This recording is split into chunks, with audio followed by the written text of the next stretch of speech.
muitas pessoas me ajudaram, né? Mas nem sempre foi tranquilo, né? Agora, a análise de B42 tá um negócio mais popularizado, digamos assim, mas antes as pessoas fugiam, simplesmente fugiam disso, né? Não vou, não, é isso, não. Ou então tinham aquelas pessoas exclusivas que lidavam exclusivamente com isso, né? Hoje essa informação está mais divulgada, isso tá mais difundido, né? E, e todo mundo, enfim, isso é bom na maioria das vezes para o serviço que todo mundo joga em todas as posições, né? Ou tenta. Claro que você enfim, vai ter mais afinidade com uma tarefa ou com outra, né? Mas é gostoso fazer isso aqui, e especialmente, né? Especialmente quando você imagina que você está reconhecendo o esforço de alguém que, enfim, trabalhou sob condições que podem ter um reflexo negativo, né? O cara não deixa de estar vendendo um pouquinho da saúde dele, né? Mesmo nós, né? Mesmo nós aí na vida de hospital e tudo, a gente está vendendo um pouquinho da saúde para não estamos só colocando a nossa capacidade de trabalho em si. De certa maneira, a gente está colocando um pouco da saúde também, tá? E nada mais justo do que ter esse direito reconhecido, né? E, e até o momento somos nós, né, que vamos fazer essas análises, né? No caso, o que for para reconhecer o risco, uh, o risco ao qual a pessoa está exposta, o risco físico, químico ou biológico, que é o que a legislação prevê, tá? Henrique, é um desafio estar aqui, olha só, depois da Rosileide, né? Que, enfim, é fora de série, né? Eu, enfim, estou mexendo nessas coisas aqui de especial, sei lá, com mais afinco, estou mexendo nos últimos 2 anos. Tem gente que está a vida mexendo nisso aí, a vida de INSS praticamente. Teve mais experiências, né? Assim, teve gente que realmente visitou, foi a campo, né? Conheceu as fábricas, conheceu as indústrias. Existem arquivos em algumas gerências e em alguns SSTs, existem arquivos de visitas disso, né? Então, hoje a gente está, enfim, né? Hoje a gente está tendo uma experiência um pouquinho diferente, né? Não está tendo tanta oportunidade de fazer serviço externo, né? Com pandemia pior ainda, tá? Mas não é impossível de conduzir isso aqui, tá? Vamos começar. Vocês estão vendo essa tabela aí, né? Tá perfeito, Eu amigo. Vamos lá. tô, tá. Eu queria que vocês, se vocês esquecessem, tá? Vocês podem esquecer tudo, considerando que a gente está falando aqui para vários públicos, desde gente mais experiente até menos experiente, tá? Então eu vou me arriscar a falar isso, tá? Vocês podem esquecer tudo o que eu vou falar daqui para frente, mas gravem essa tabela, tá? Gravem essa tabela. Eu vou afastar aqui um pouquinho para eu poder ver melhor, tá? Da minha tela. Então, aqui nós estamos vendo os decretos previdenciários, tá? O 53831 de 64, o 83080 de 79 e o anexo 4, que é igual para os dois decretos aqui, o 2172 de 97 e o 3048 de 99, certo? A lista, o que a gente percebe aqui? A lista dos agentes químicos, ela é fechada ou exaustiva, tá? Como ela está lá, como ela está descrita no texto dos próprios decretos. Ela é exaustiva, ou seja, são só aquelas possibilidades mesmo. chegamos no fim das possibilidades, por isso é exaustiva. Ou é fechada porque ela não vai crescer, tá? Não existe possibilidade de outras coisas entrarem nessa lista, a não ser que venha um outro decreto que, enfim, que altere o teor do primeiro, tá? A lista de atividades, tá? Em dois desses decretos, o 53831 e no anexo 4, que na verdade engloba dois decretos, a lista de atividades ela é exemplificativa, ela é aberta, ou seja, tá? Vem exemplos lá no texto dos decretos, vem exemplos de situações em que se encontra mais a exposição a esses agentes químicos, tá? Mas aí, tá? Ela não está fechada. Pode acontecer de ocorrer uma exposição a esses mesmos agentes químicos, pode acontecer, mas, enfim, não é uma situação, digamos, padrão, mas ela é válida, tem profissiografia, ela é compatível, então, tranquilo, você pode fazer o enquadramento. Agora tem este decreto aqui, o 83080 de 79, ele tem atividades específicas nas quais pode ocorrer o enquadramento, tá? Você vai encontrar os agentes químicos lá mas associado a determinadas atividades. Para as coisas que estão neste decreto, no 83080, tá? A lista é fechada. Só pode ser aquele agente para aquela atividade. Não existe outra possibilidade. Esses dois decretos de cima, o de 64 e o de 79, eles tiveram vida até 5 de março de 97. Depois de 6 de março em diante, tá? Quem prosseguiu aí foi o anexo 4, tá? Então, tá? Explicando melhor o quadro, esmiuçando mais, o direito à aposentadoria especial ele é originado daí dos decretos previdenciários, tá? A lista dos agentes varia entre os decretos, a lista dos agentes, mas ela, enfim, ela é fechada, ela não vai aumentar, tá? Já está lá, ou seja, ela é fechada, ela é restrita, ela é taxativa, tá?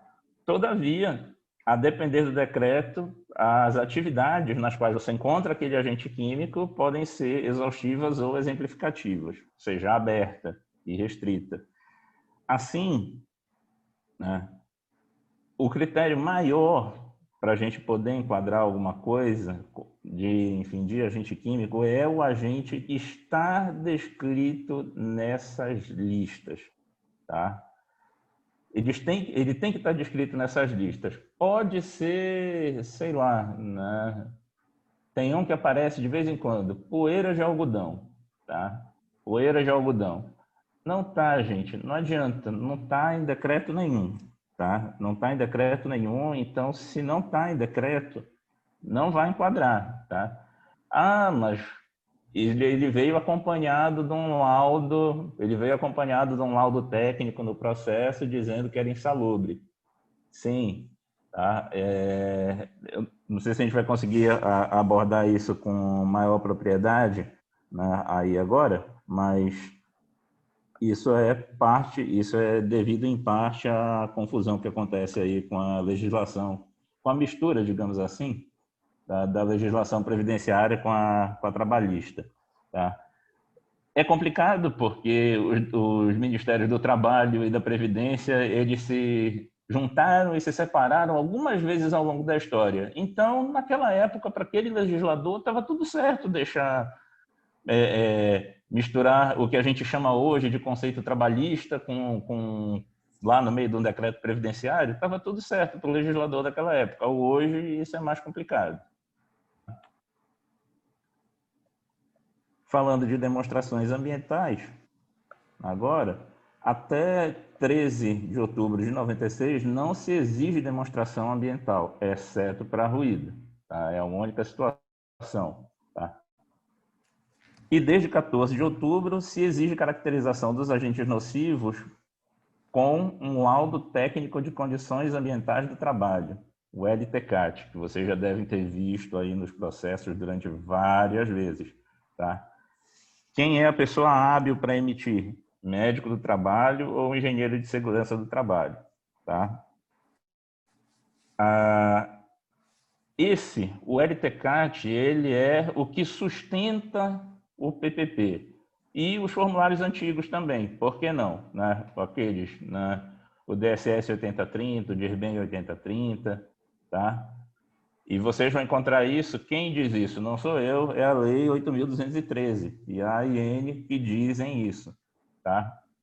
Pensem, né? Às vezes as pessoas têm dificuldade de entender como funciona aí um laudo técnico, mas pensem que vocês, né, eu vou tentar simplificar aqui, tá?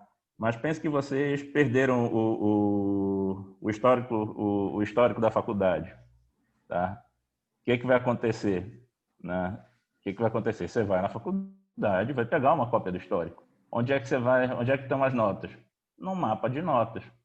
Você vai, resgata isso do mapa de notas, né? Resgata isso do mapa de notas e joga na segunda via do seu boletim, ou do seu histórico escolar, que seja. Tá? Então, é assim, existia um registro prévio, tá? Não vai ter a prova, é claro. Né? Ninguém vai saber exatamente quais questões a pessoa respondeu, né? Quais ou que assunto foi na segunda avaliação de alguma coisa, tá? Mas vai ter a nota que ela recebeu, tá? Isso vai estar guardado no mapa. Essa informação desse mapa será transcrita para o histórico. E é isso que acontece no mapeamento ambiental quando ele vai quando ele vai dar origem ao PPP e, por que não dizer, aos formulários antigos também. A informação que está lá nesse PPP, ela é simplesmente transcrita. Você passa ela de um lado para o outro. E, tá? E aí, com isso, você pode fazer isso. Qual é o limite para se fazer isso? Qual é o limite que você tem para fazer segundas vias do seu histórico da faculdade ou da escola? Qual é o limite? Né? Nenhum. Vai estar escrito previamente, já vai estar esse registro aí, tá? Ele fica sob guarda da empresa, tá? E quantas vezes alguém acessar, pode ser o funcionário que peça para fazer um PPP, pode ser um fiscal do trabalho, pode ser alguma demanda judicial. Esses laudos de condições ambientais, eles têm que estar disponíveis.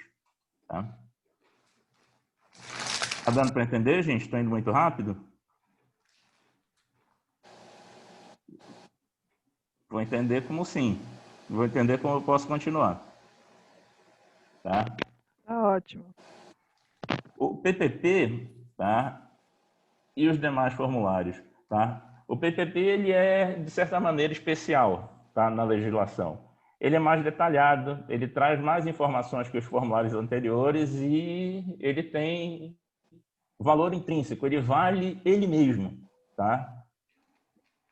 Pois ele é uma transcrição mais fiel dessas informações que estão lá no LTCAT ou nas demonstrações ambientais, tá? Que podem ser aceitas. Tá? Existe uma lista delas, tá? Existe uma lista delas que a gente vai discutir ali daqui a pouco. Tá? E aí, o PPP, ele, por causa disso, por causa dessa característica, na legislação previdenciária, ele tem lugar especial que, tá?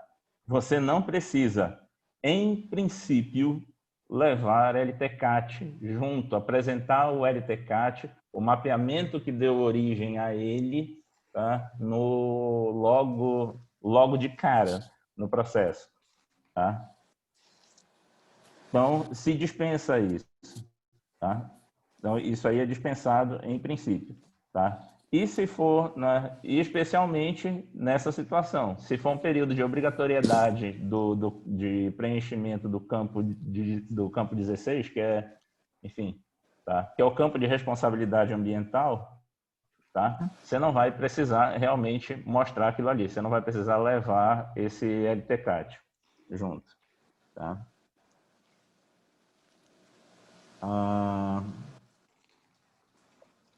Lembrando que, tá, muitas vezes, Tá? Eu posso falar por mim, muitas vezes eu não entendo o que alguns agentes estão fazendo em algumas situações. Tá?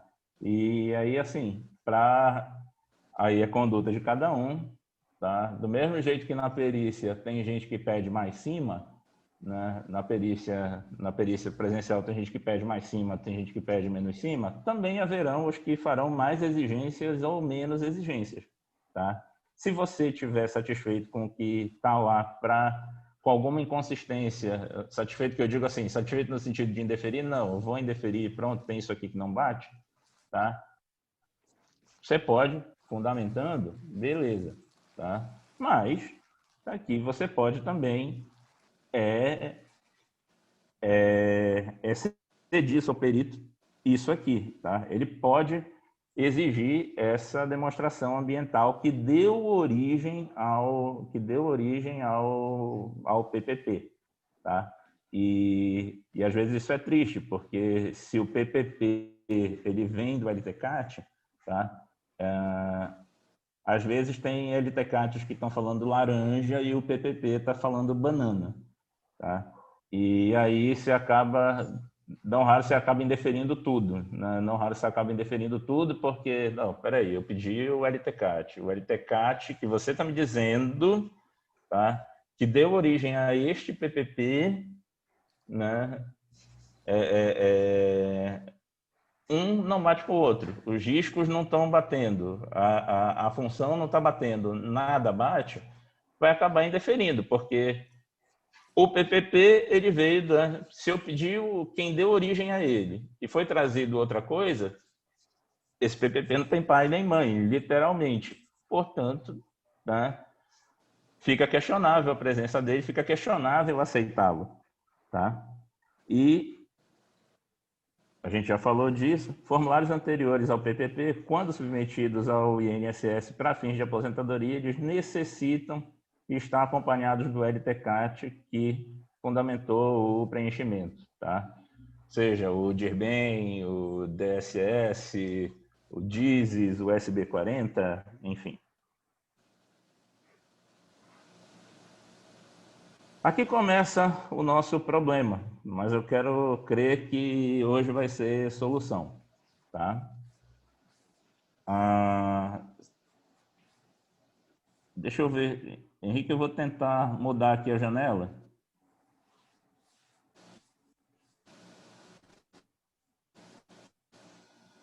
Gente, vou mudar aqui de programa um pouquinho.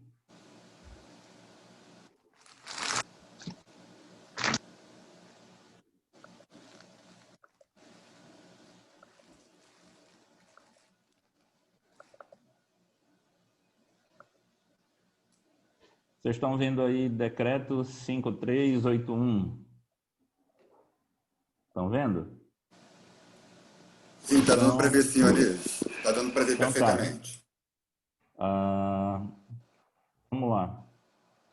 Aqui no 53831, eles falam, esse decreto ele fala aqui, para os efeitos da concessão da aposentadoria especial, serão considerados serviços insalubres, perigosos ou penosos os constantes do quadro anexo em que se estabelece também a correspondência com os prazos no artigo 31 da citada lei, tá?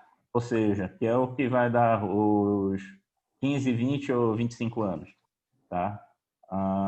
Então, assim, tá? A gente nem está falando, nem chegamos no agente químico, mas está aqui.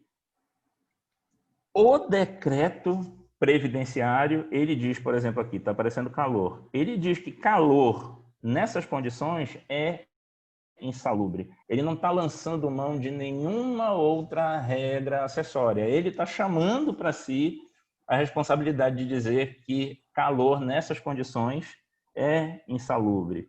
Tá? Vamos para os químicos. Olha aqui, poeira mineral nociva, tá? É insalubre, perigoso e penoso, tá? Então, quem está chamando para si essa responsa de dizer que tal coisa é insalubre ou perigosa ou penosa, enfim, tá? Aqui, nessa época, quem estava chamando para si era o próprio decreto previdenciário. Hoje não, a gente vai ouvir falar, a gente vai usar as NRs, né? E aí a gente começa o nosso contato com a legislação trabalhista. Pronto. Tá? Já devem ter visto aí as NRs, tá? E elas são, tá aqui, 13, 13A, 14, certo? Então tá aqui. Eu deixei alguns em vermelho, tá? Eu deixei alguns em vermelho porque esses aqui em vermelho eles não encontram, tá? Essa tabela aqui, a NR15, ela fala de insalubridade, tá? E isso aqui, esses itens que estão em vermelho, eles não encontram correspondente, deixei eles em vermelho para deixar destacado, que eles não encontram correspondente na legislação previdenciária atual. Ruído contínuo intermitente tem, calor tem, radiação ionizante tem, hiperbárico tem, vibração tem, tá? Mas radiação não ionizante não, iluminação não e ruído de impacto não. Frio e umidade. Se vocês lembram, enquadramentos por frio e umidade acabaram em 5 de março de 97, tá? Com a chegada do decreto 2172, entrando o anexo 4, saiu frio e saiu umidade, tá? Seria talvez mais fácil de entender se insalubridade fosse necessariamente igual à aposentadoria especial, mas creiam, não é, tá? Então, isso demanda um pouco de atenção da gente, tá? Porque especialmente quando vocês estão sujeitos aí vocês estão sujeitos, todos nós estamos sujeitos a fazer às vezes até uma defesa ajudar, auxiliar de repente a procuradoria, isso está previsto nas nossas atribuições, tá? Você está sujeito a auxiliar a procuradoria em alguma situação. E aí, não raro, não raro quem está lá discutindo no processo está falando, não, faz jus porque frio é insalubre, faz jus a aposentadoria especial porque a umidade é insalubre, faz jus porque iluminamento é insalubre. Tá? A Lindaura, se ela está aí, né, a gente teve a oportunidade de estudar um recurso, né, e o cara estava pedindo aposentadoria especial por iluminamento. E não tem, gente, não tem. Nunca tive, na verdade, em decreto nenhum, tá? Iluminamento, tá? E chegando agora aqui, tá? Os agentes que, enfim, tirando aqui o biológico, né? São os que, enfim, podem causar um pouquinho mais de confusão aqui para a gente, tá? São os anexos, o 11, que é os agentes químicos cuja insalubridade é caracterizada por limite de tolerância à inspeção no local de trabalho, o anexo 12, que é o limite de tolerância para poeiras minerais, o anexo 13 de agentes químicos, o 13A de benzeno e o 14 biológicos, enfim, esse não vai ser objeto da gente no momento, tá? A legislação trabalhista, ela continua no nosso pé, tá? Ela continua no nosso pé, ela continua aqui a fazer parte da nossa vida, porque tá? Existem esses documentos aqui que são produzidos por normas previdenciárias, ou melhor, por normas trabalhistas, tá? Como consequência da existência dessas normas, tá? São produzidos esses documentos aqui, tá? A norma regulamentadora 7, que cria o Programa de Controle Médico de Saúde Ocupacional, a norma 9, que cria o PPRA, tá? A norma 18, que prevê o PCMAT, que é o Programa de Condições e Meio Ambiente de Trabalho na Indústria da Construção, e o PGR, que é o Programa de Gerenciamento de Riscos, que ele está mais, vocês vão ver ele mais na mineração. Para quem gosta mais de medicina do trabalho, né, teve uma simplificação nessa nomenclatura e tudo vai virar PGR a partir do ano que vem. Mas, por enquanto, essa é a nomenclatura daqui. Essa é a nomenclatura que a gente está usando para hoje, para esse momento. Tá? Então, Você pode ter um documento desses aqui na mão, você pode ter um documento desses aqui na mão, como sendo oferecido como substituto ao LTCAT, tá? E não é problema nenhum, tá? Não é problema nenhum. A própria IN 77, ela prevê isso, tá? Desde que desde que eles tragam as informações que o artigo 262 da mesma IN prevê. Deixa eu ver o artigo 262.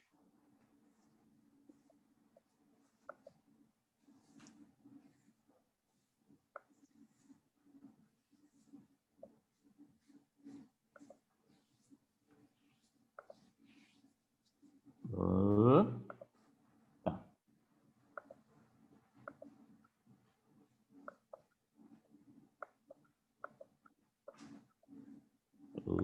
Pronto. Artigo 262, tá? Na análise do laudo técnico de condições ambientais do trabalho, quando apresentado, deverá ser verificado se constam os seguintes elementos informativos básicos constitutivos. Elemento informativo básico constitutivo, tá?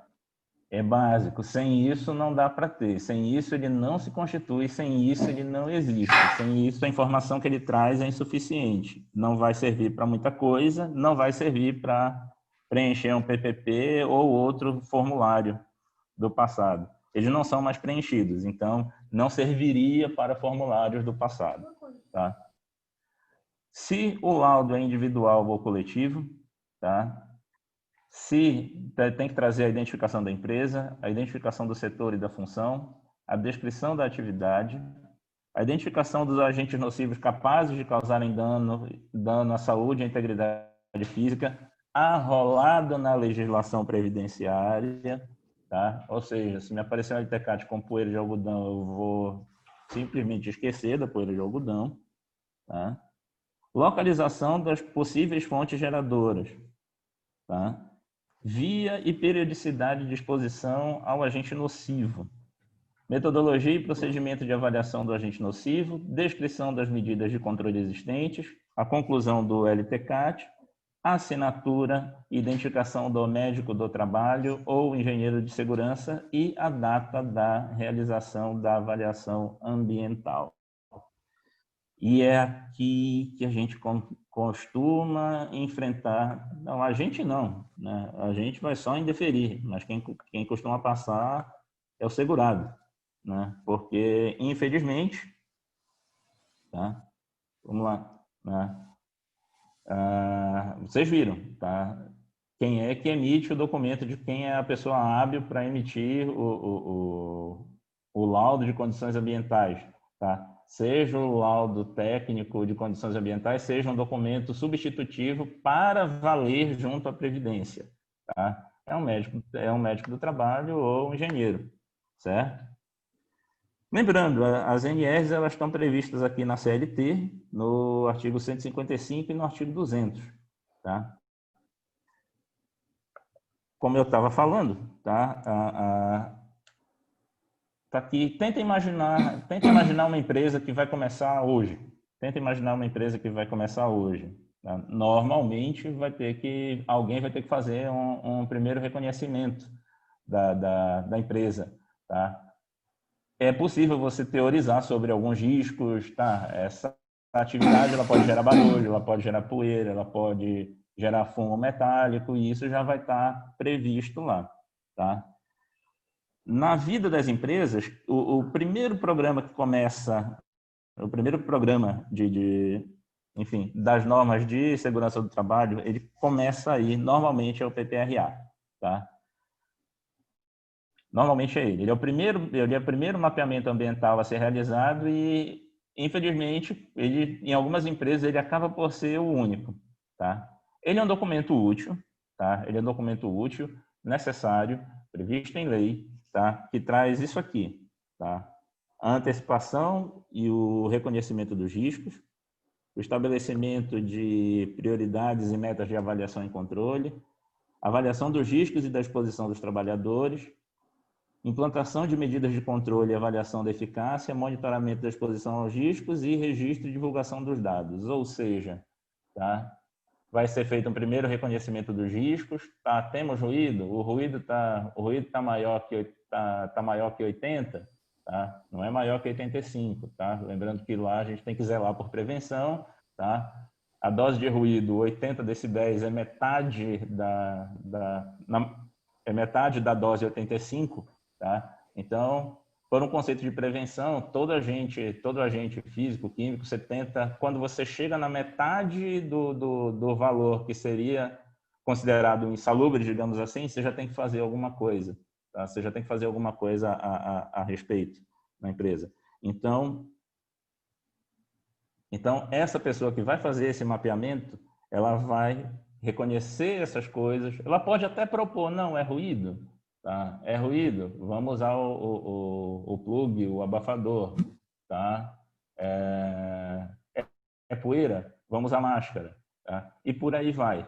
Tá? E por aí vai. E tem o tempo de avaliar a eficácia disso aí e registro e divulgação dos dados para quem? Para os trabalhadores que estão naquela empresa. Essas informações, idealmente, deveriam ser compartilhadas com a comunidade que trabalha naquela empresa, idealmente.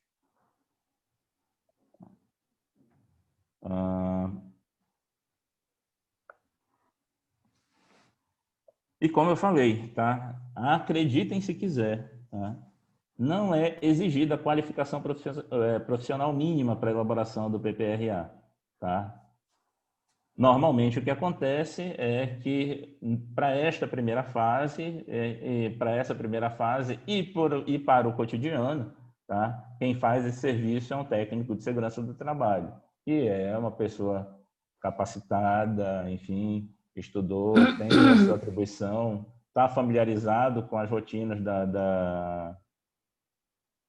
enfim, do mundo da saúde e da segurança ocupacional, tá? Mas é o que vem logo embaixo, tá? Se for um técnico de segurança que for contratado, que for o elaborador desse PPRA, pela legislação trabalhista está tudo certo, tá? Eles não estão descumprindo norma, a empresa não está descumprindo norma trabalhista nenhuma, tá? Só que esse laudo, infelizmente, não poderá ser aproveitado, tá, na esfera previdenciária, porque quem o emitiu não foi, tá? Quem o emitiu não foi médico do trabalho, não foi engenheiro de segurança do trabalho.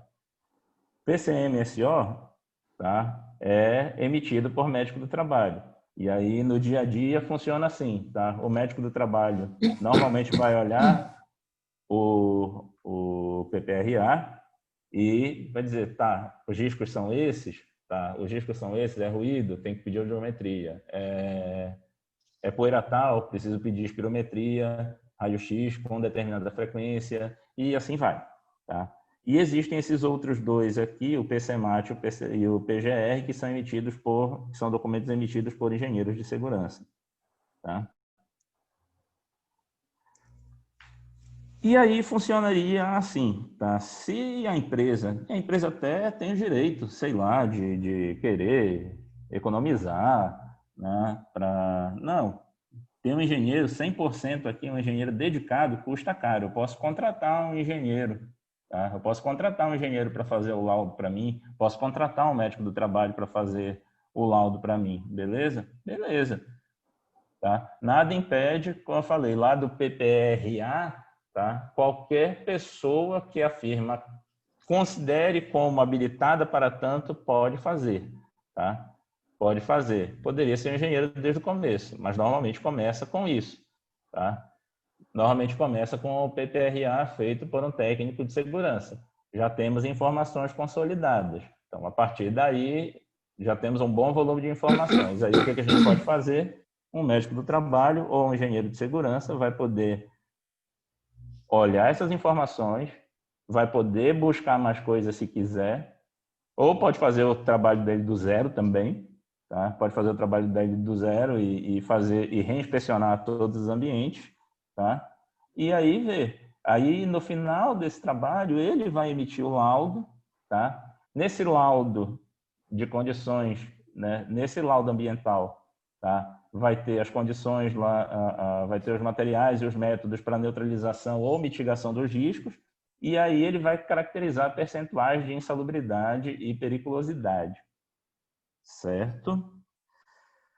Aqui eu falei de insalubridade e periculosidade, tá? A rigor, tá? Esse laudo ele não se confunde com o LTCAT, tá? Porque ele se presta para insalubridade, periculosidade, enfim, tá? Ele não serve para nós, ele não serviria, em princípio, para nós, mas se existe, mas é impossível não dizer que existe uma superposição de informações, tá? Então, você pode aproveitar, e muita gente acaba economizando, né? Faz um documento só que traga as duas informações, que traga as informações de insalubridade, que traga as informações relativas ao que a gente precisa saber na Previdência, tá?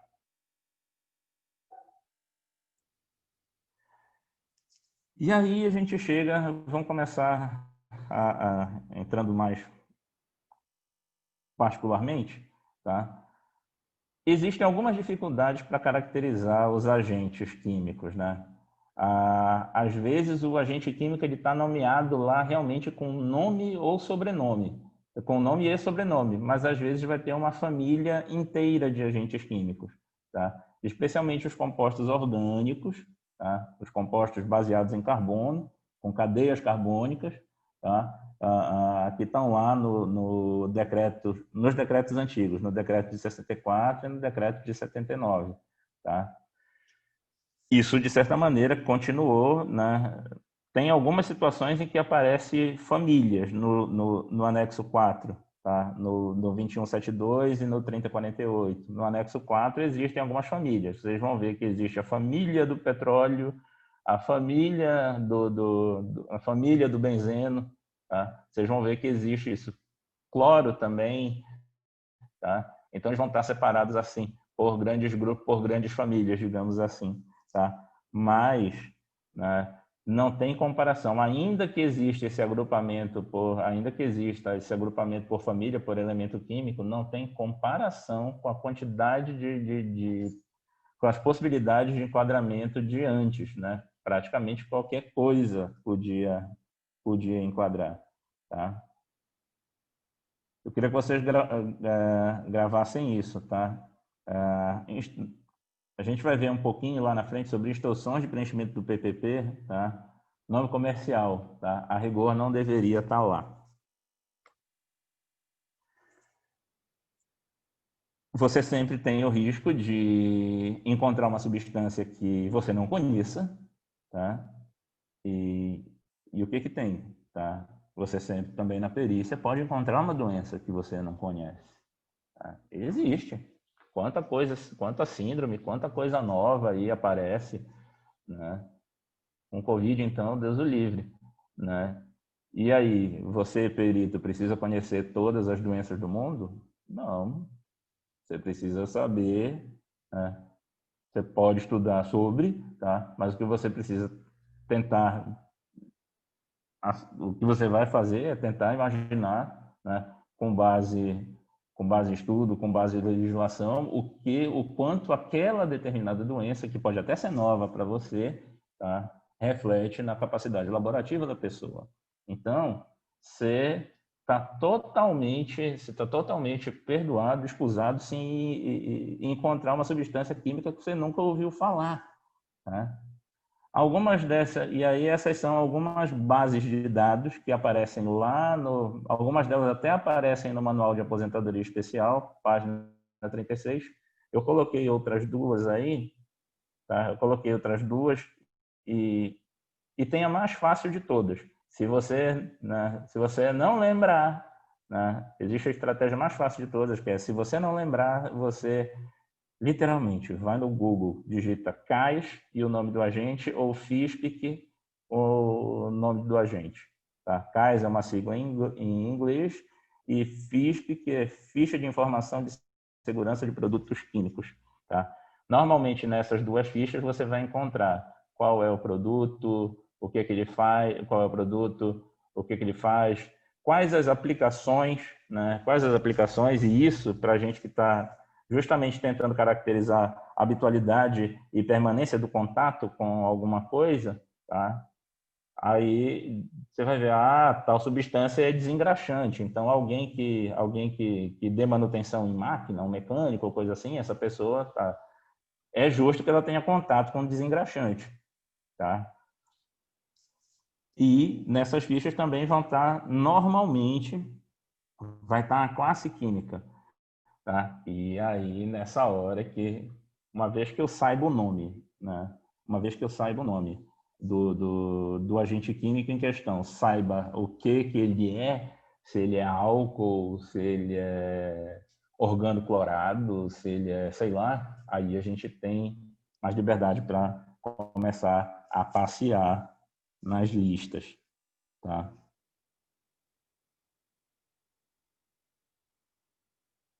De modo que até 5 de março de 97, tá? Reforçando, tá? Vocês só podem ser enquadradas as substâncias dos decretos que estão presentes nos decretos 53831 e 83080. A informação sobre EPI, tá? Ela é, especialmente lá no caso do PPP, ou melhor, do EPI eficaz, ela é indiferente. A informação a obrigatoriedade de constar informação de eficácia de EPI, ela só ocorre a partir de 3 de dezembro de 98. Então, como o decreto vai até 5 de março de 97, tá? Então não precisa estar lá essa informação. E se tiver, feche os olhos, desconsidere, tá? Faça de conta que ela não está lá, tá? E quem te autoriza a fazer isso, IN 77, artigo 279, parágrafo 6º, tá? Se for informação, tá aqui, EPI eficaz, né? EPI eficaz, eu vou negar porque o EPI é eficaz? Não. A norma manda você desconsiderar essa informação. Então, se for o caso, existe, né? Claro, se for uma substância que esteja previsto nas listas ou no critério lista e atividade, tá? Você vai poder fazer o enquadramento, tá? LTCAT ou outros mapeamentos ambientais, tá? E as informações de EPC são obrigatórias desde 14 de outubro de 96. E nesse tempo, a caracterização, tá? Até 5 de março de 97, ela é qualitativa, tá? Não precisa ter dosagem de coisa, tá? Não existe necessariamente um método recomendado para fazer a dosagem. Você só precisa comprovar que ele esteve lá, tá? Você precisa comprovar que ele esteve lá. E quem é que vai te dizer isso, tá? De 14 de outubro em diante, vai ser o laudo técnico de condições ambientais do trabalho, tá?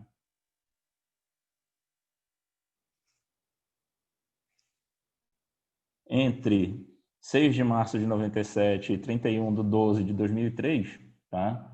Você vai considerar outro rol de substâncias, tá? Outro rol de substâncias, que é esse aqui, que é o anexo 4, mudou o decreto, tá?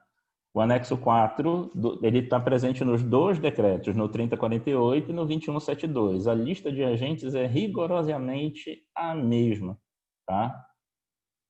Como é que você vai medir ele como, tá? Você precisa ir lá na NR15 para saber, né? Para saber o nível de tolerância, no caso, o limite de tolerância a partir da medição, vai estar previsto lá. Nesse período, tá? A gente já está vendo, já entra aquela circunstância de obrigatoriedade de EPI a partir de 3 de dezembro, ou seja, entre 6 de março de 97 e 2 de dezembro de 98, tá? Não vai precisar ter informação de EPI, só de 3 de dezembro em diante. O LTCAT, tá? Mais uma vez, eles são obrigatórios desde 96, então não tem como, tá? Então não tem como aparecer um período 97 sem LTCAT, sem informação de LTCAT. E aquele campo 16, ele é exatamente isso, tá? O campo 16 lá do PPP, vocês lembram, né? Tem data de início, data de fim, NIT, nome do profissional que elaborou, tem essas informações, tá? Isso, tá? Isso é como se fosse o indicativo de que existe o LTCAT que sustenta o preenchimento daquele PPP, tá? É isso que quer dizer exatamente aquele campo. O profissional responsável pelo preenchimento daquele campo é quem vai estar lá. O nome ou melhor, o profissional responsável pela elaboração do laudo é o nome dele que vai estar lá no campo 16 do PPP, tá?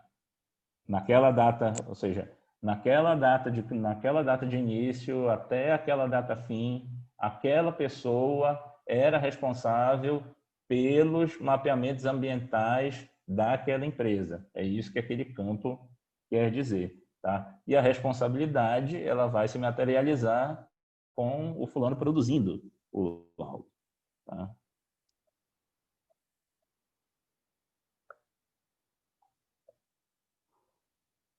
E esse detalhe, tá? Não basta só você dizer que o EPI é eficaz, tá? Não basta só você dizer que o EPI é eficaz. Henrique, eu sei que a gente está já com o tempo bem no laço, mas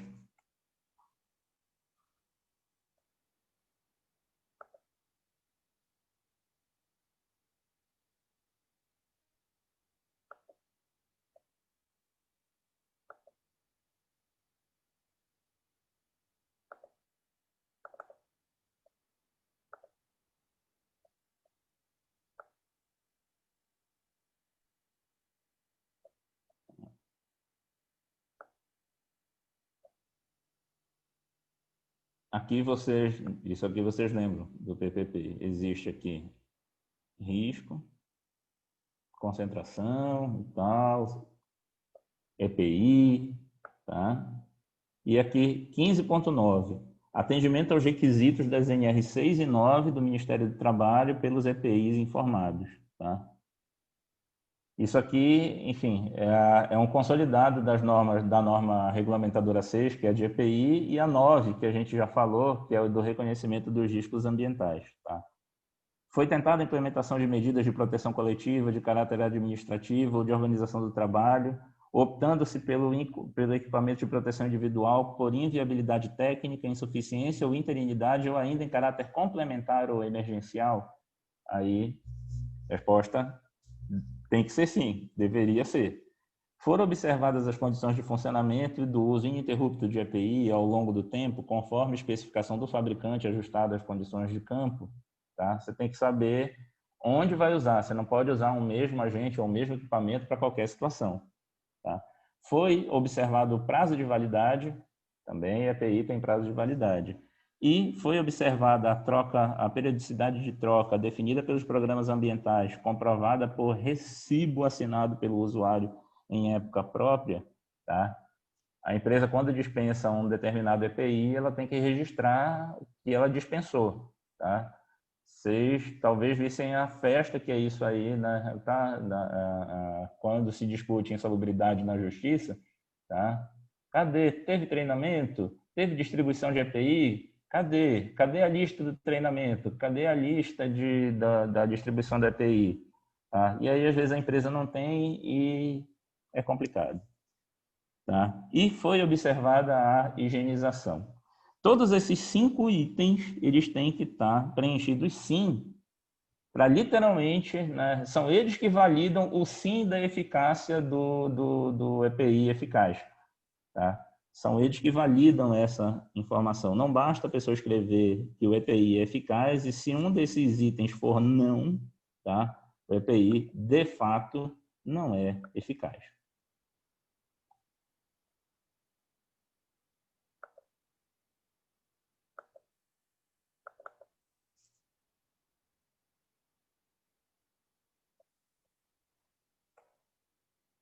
Aí, de 1º de janeiro de 2004 em diante, aí temos um novo paradigma, tá? Existem algumas situações em que aqueles determinados agentes vão ser medidos não com base o limite de tolerância informada, ele não vai ter mais como base a NR15, ele vai ter como base as NHOs, tá? E isso é o que está previsto lá, isso é o que está previsto realmente a partir de finzinho de 2003, que fez com que isso começasse a valer a partir de 2004, tá? Existem essas normas aí, a NHO02 para vapores orgânicos, tá? A NHO03, poeira do ambiente, basicamente, a massa de poeira, tá? A NHO04 para fazer análise de fibras inorgânicas, a 07 de calibração do aparelho e a NHO08 de particulado sólido. E existe ainda essa informação aqui. Para as poeiras minerais previstas no anexo 4, tá? A análise, ela normalmente é quantitativa, mas se a gente chegar naquela situação, tá? Eu estou adiantando um pouquinho, se a gente chegar na situação do cancerígeno, tá?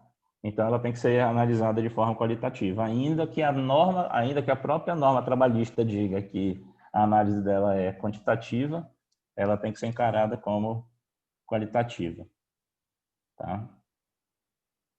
Então, quanto à análise do formulário, tá?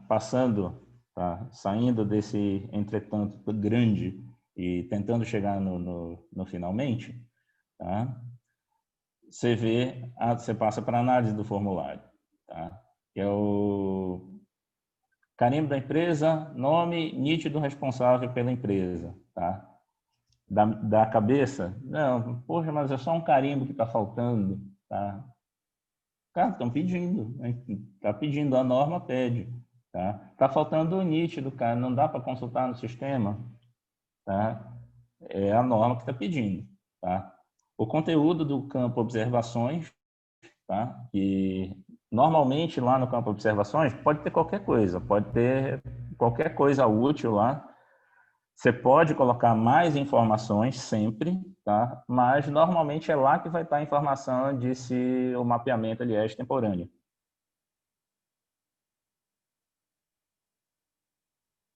Tá? No período a ser analisado, tá? A fragmentação, lembrando que, de acordo com o ofício aí com esse ofício mais recente, de 12 de maio de 2020, a fragmentação na hora da análise, quando o administrativo passar para você, tem que ser conforme o 15.1. Depois que você viu isso aí, e normalmente essas coisas, aquelas coisas que eu falei ali, que são análise de forma, tá? Elas podem, às vezes, ser motivo para você indeferir ou, às vezes, motivo para devolver o processo. E aí, quanto ao mérito, o agente está no correspondente, no decreto respondente? A profissiografia é compatível com a exposição declarada? Os anexos eles dão uma pista, mas se ainda não tiver, lá nos anexos tem quais as atividades, em todos os anexos tem qual atividade em que mais comumente aquele agente aparece, mas você pode consultar a bibliografia a mais, tá?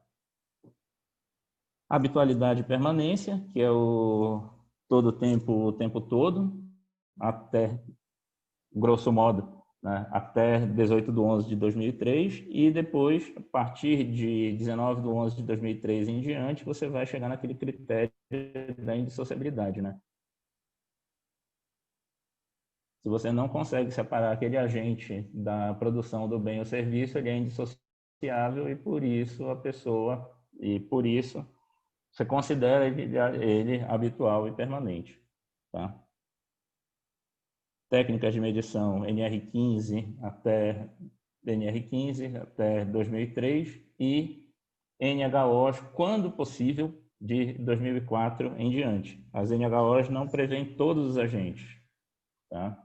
Mas elas prevêem alguns, tá? Então a gente vai usar esses.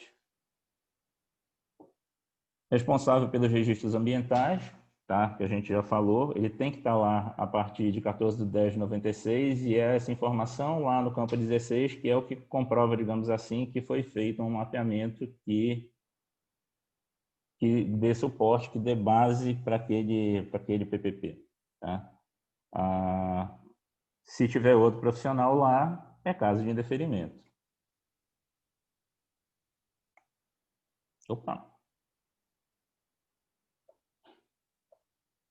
Só um pouquinho. Henrique? Henrique? Oi, só volta para a tela de compartilhar, Oníses.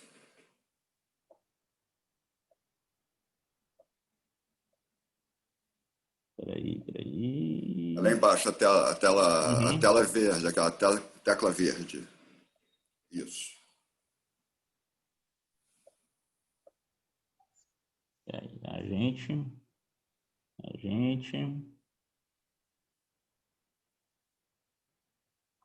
E informação de EPC eficaz, informação de EPI eficaz e cancerígenos, tá? Que é a partir de 8/10/2014, tá? A partir do 8/10/2014, tá? Existe, Pode subir, por favor. Obrigado. existe aí o pessoal dos cancerígenos, tá? Mas o que é cancerígeno para a legislação previdenciária, tá? Vou deixar assim mesmo, tá? O que é cancerígeno para a legislação previdenciária? Ele tem que ter esse triplo requisito aqui, tá? Tem que ser da LINASH grupo 1, tem que estar presente no anexo 4 e tem que ter um número CAS. Normalmente, a maioria das substâncias químicas tem um número CAS, então ela tem que ter esses 3 requisitos se ela tiver no anexo 4, ela for LINASH grupo 1 e ela tiver CAS, tá? Ela vai ser considerada como qualitativa, de caracterização qualitativa, ainda que a norma trabalhista diga que ela seja de caracterização quantitativa, tá? E EPI, você pode desconsiderar a informação de EPI nesse caso, tá? Creio que seja isso. Agora que a tela saiu, eu vi aqui um monte de perguntas, vamos ver se a gente consegue responder a todas, tá? Eu vou ficar por aqui. Tá ótimo, então, Anísio. Minimiza a sua tela. Isso.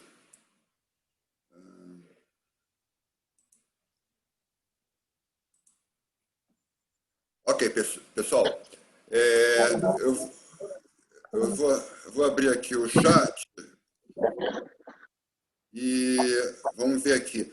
Temos aqui a Cristiane Figueiredo. Cristiane, você está ouvindo? Liga o seu fone e faz a pergunta para o Oníses.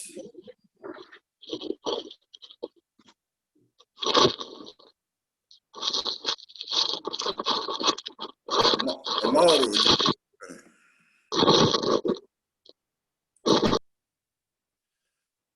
Cristiane, você está ouvindo ou não?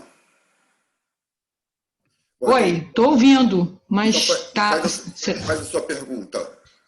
em relação à sílica. A sílica, a partir de 6 de março de 97, é sempre quali até 8/10/2014, né?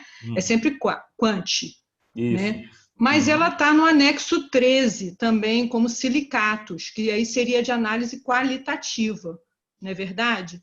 E eu entendo que porque ela está no anexo 11, ela é de análise quantitativa, mas eu não entendo por que ela também não pode ser analisada quali, já que ela está no anexo 13.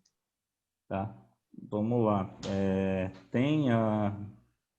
Eu acho que não saiu isso nesse slide aqui. Pelo jeito na edição eu perdi, mas vamos lá. Essas dúvidas aqui, elas estão aqui no manual. Vamos ver. Henrique, posso projetar?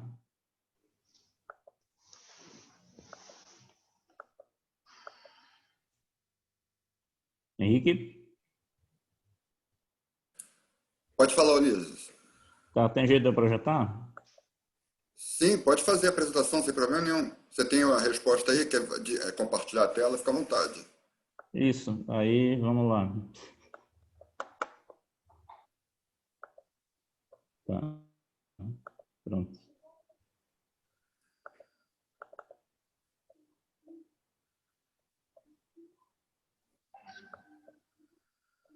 Nessa hora, gente, tá? Dá para a gente fazer o caminho das pedras aqui, tá? Dá para a gente fazer o caminho das pedras, dá para fazer o caminho que o pessoal fez, tá? Na hora de elaborar o manual. Mas o que eu posso dizer, eles já pensaram potencialmente em todas essas interações aí, tá? Aqui, substâncias relacionadas nos anexos 13 e 13A da NR15 que estiverem previstas no anexo 4 desses decretos e não se encontrarem também listadas nos anexos 11 ou 12 serão analisados de forma qualitativa. Então elas não podem estar no anexo 11 e a sílica está, né? Uhum, exato. Tá legal. Tá certo. Então é isso. Agora, e aí, se tudo falhar, né? Se até essa explicação ficar para trás, está aqui. Só lembrar. Tabelinha dos agentes quantitativos. Página 43 e página 44 do manual. Tá? Tabelinha dos qualitativos, está aqui. Sílica livre. Ela é em princípio, né? Ela é, em princípio, caracterizada quantitativamente. Uhum. Tá? Vai ser quali lá depois no cancerígeno, mas até que chegue o cancerígeno, ela ainda é quântica, tá? E a partir dessa data aí, desculpe. Oi, não, pode falar. E a partir dessa data aí que você deu, de 1 de julho de 2020, o EPC e o EPI sendo passando a ser eficaz, vai ser retroativo ou é só a partir de julho de 2020? Olha, tá lá só o texto eu estou baseando no texto do decreto. Eu imagino que seja a partir daquele dele, momento. Né? Mas, enfim, eu acho que mesmo não teve, acho que a subsecretaria não chegou a emitir nenhum manual específico sobre isso. Tá certo. Muito obrigada. Por nada. Esclareceu bem. E aqui, tabelinha dos qualitativos, 44 até o 46, e a tabelinha dos cancerígenos, que começa aqui na página 48. Tá? Na página 48 você vai ver, tudo que está em amarelinho são essas situações aqui, são os agentes que cumprem esses requisitos, que estão no anexo 4, que são Linares grupo 1 e que são Linares grupo 1 e que tem CAIS. Tá? Todos os que estão em amarelo. Tá? Ou seja, daí no caso tem que ter cuidado com eles. Ok. Muito obrigada. Ricardo, você está ouvindo, Ricardo? Está na escuta? Se tiver, você liga o microfone e faz a sua pergunta aqui sobre o LTCAT.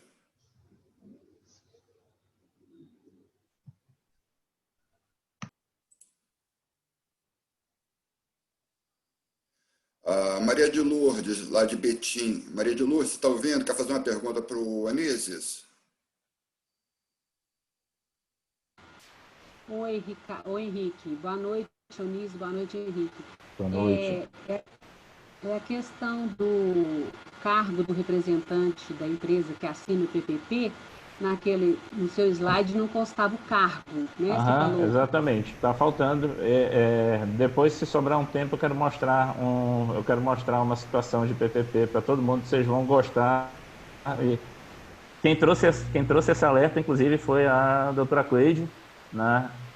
A gente pode mostrar aí, guarda curiosidade para a gente ver juntos. Tá certo, tá? Obrigada. Ronaldo Alves, você está aí, Ronaldo? Ronaldo Alves, liga o microfone para fazer pergunta para o Anísio. O Ronaldo ele fez uma observação aqui que a instrução normativa cita representante legal da empresa ou seu preposto. Foi a observação que ele fez aqui no chat. Certinho. Ele está fazendo sinal com a mão ali, mas não abriu o microfone, então eu perguntei por ele. Tá certo. Careção. Pronto. Aqui, meu amigo Henrique, acho que deu certo aqui. Tá ouvindo? Estou ouvindo, está na escuta. Pode falar, Ronaldo. Pronto, perfeito. Não, enquanto eu apanhava aqui do aplicativo, você já explicou, né? A IN, ela cita que deve constar o representante legal da empresa ou seu preposto, né? Mestre Onizes, parabéns Diga pela lá. aula. Amigo Henrique, Opa. parabéns pela iniciativa. Tá joia, então. Gente, são 10h10. A proposta que eu fiz para o Onizes era uma apresentação de 1 hora. Já foi um pouquinho, já fizemos algumas perguntas. É um assunto complexo, mas foi muito bem explicado. Acho que desanuviou a mente de todos nós que fomos brindados por essa brilhante palestra. Onizes, eu queria agradecer a sua presença. Se caso alguém tenha alguma dúvida, pode mandar que a gente manda para o Onizes, sem problema nenhum.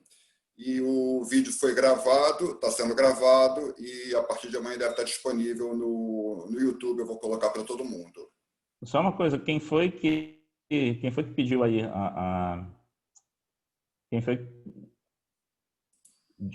alguém de Betim que pediu que eu ia comentar, mas aí se você Fala aí, se a gente precisa Ulisses. encerrar, tranquilo. Vamos Né? lá. Se a gente precisa encerrar, tranquilo. Não, dá para só mais um pouco? Pode falar. Então tá. Isso aqui, tá? A gente vai ver na última página do anexo do PPP, nas últimas páginas, tá? A gente se atém muito a essas páginas aqui, a primeira e a segunda, tá? E não vê o resto, tá? O PPP ele tem esse anexo chamado Instruções de Preenchimento, tá? Aí, assim, tá? A doutora Cleide teve esse trabalho de pegar os comentários das instruções de preenchimento e jogar aqui dentro do PPP, que seriam umas coisas para a gente se atentar, tá? Vamos ver se, de repente, a dúvida da colega está aqui contemplada, tá? Lotação e atribuição, tá? Isso aqui tem que estar preenchido no formato dia, mês e ano, neste formato dia, mês e ano, não pode ser só o ano, tá? GFIP, não vou abordar esse tema aqui hoje, porque eu não tenho envergadura para abordar esse tema, no momento pelo menos, tá? Descrição das atividades, tá? As atividades físicas ou mentais realizadas pelo trabalhador por força do poder de comando a que se submete com até 400 caracteres alfanuméricos. Atividades deverão ser descritas com exatidão, de forma sucinta, com a utilização de verbos no infinitivo pessoal. Descrição, está aqui, no químico. Descrição do fator de risco com até 40 caracteres alfanuméricos. Se for produto químico, deverá ser informado o nome da substância ativa, não sendo aceitas citações de nomes comerciais.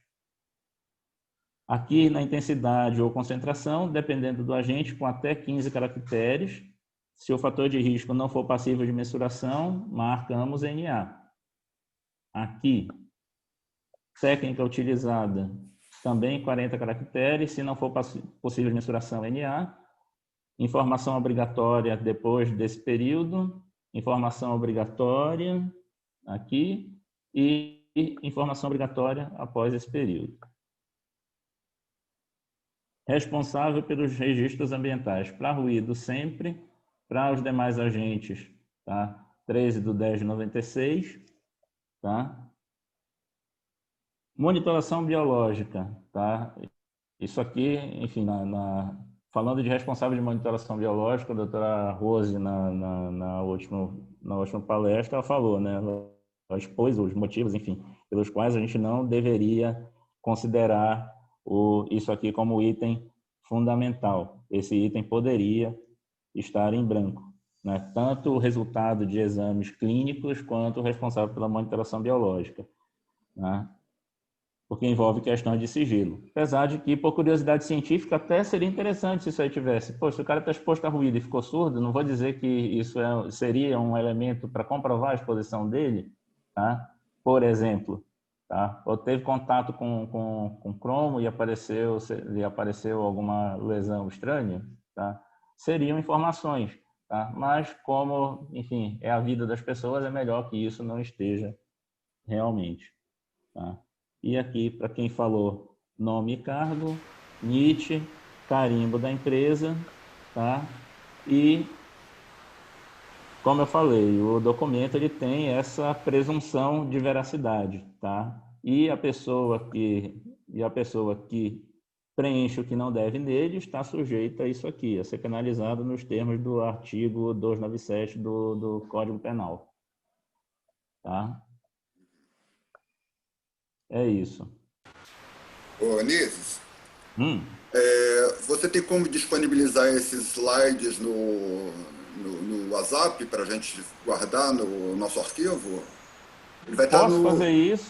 fazer isso, mas eu estava pensando também em fazer outra coisa, que era talvez, se a gente deixar um link, se eu criar uma pasta num drive virtual, a gente deixa um link que pode divulgar no grupo ou pode divulgar, enfim, quando você for publicar o vídeo, você pode colocar, você pode de Bota no repente grupo do colocar ele PMF. lá. Bota no grupo do Uhum. PMF. Tranquilo. Deixa eu Beleza. falar. Ô, Anísio, são tantos os detalhes do PPP, né, que a gente, com muita frequência, a gente indefere o pedido, a gente não concede o benefício que o trabalhador teria direito. É uma pena, né? Porque muita gente teria Uhum. direito ao benefício e não tem por um erro bobo de um técnico que assina, que faz um preenchimento do PPR, ou então falta um detalhe, uma falta de cuidado no preenchimento de algum dado, no aspecto químico, e isso acaba prejudicando o trabalhador. É muito comum, isso é uma pena, né? Uhum. É uma pena. Tá certo, Eu então. posso, o pessoal está pedindo os slides, eu vou, enfim, eu vou dar a corrigida necessária neles e aí eu posso disponibilizar, sim. Tá bom? Então tá ótimo. Gente, olha, foi um prazer, foi ótimo. E, Onísio, eu tenho a agradecer imensamente a você pela sua paciência, seu carinho, a sua disposição. E a gente vai avaliar agora a questão das particularidades, dos outros itens mais pormenorizados dos químicos. Então, isso vai ficar para talvez semana que vem ou para outra, mas vai ser dado em breve. Gente, um abraço, boa noite. E eu vou dispor amanhã o link do YouTube para vocês poderem ver a aula que foi dada hoje. Boa noite a todos. Boa noite. Obrigado, gente. Um abraço.